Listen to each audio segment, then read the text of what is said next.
आजकाल गुंडागर्दी आणि दादागिरीचे प्रमाण दिवसेंदिवस वाढत चालले आहे. अतिशय क्षुल्लक अशा कारणावरूनही काही लोक गुंडागर्दी करत हाणामारी करत असल्याचे पाहायला मिळते.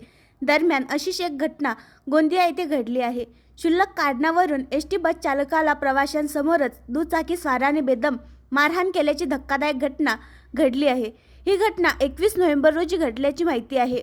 गोंदिया जिल्ह्यातील गोरेगाव पोलीस ठाण्याअंतर्गत अकोटोला ब्राह्मणी मार्गावर ही धक्कादायक घटना उघडकीस आली आहे. क्षुल्लक कारणावरून एसटी चालकाला प्रवाशांसमोरच दुचाकी स्वाराने बेदम मारहाण केली. महाराष्ट्र राज्य परिवहन महामंडळ गोंदिया आगाराची बस क्रमांक MH 408852 चे मालक मोहम्मद साईद मोहम्मद शफीक शेख राहणार घोटी हे प्रवासी भरून गोंदिया येथून दिल्ली मोहगावकडे निघाले. मोहगाव येथे प्रवाशांना सोडून 40 प्रवाशांना घेऊन गोंदियाच्या दिशेने येत असताना मागून M35 AZ 0115 क्रमांकाच्या दुचाकीस्वार येत होता. चंपकलाल अग्रवाल आणि पाठीमागे बसलेल्या एका व्यक्तीने जागा न देण्याच्या कारणावरून बससमोर मोटारसायकल उभी करून बस थांबवली.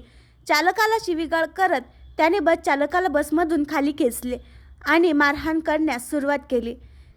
एसटी चालक घोटी रहिवासी मोहम्मद शाहिद मोहम्मद शफीक शेख यांच्या फिर्यादीवरून आरोपी विजय चंपकलाल अग्रवाल वय 30 राहणार दिल्ली मोहगाव आणि एक व्यक्ती विरुद्ध BNS 2023 चे कलम 132 121 135 अन्वये गोरेगाव पोलीस ठाण्यात गुन्हा दाखल करण्यात आला आहे.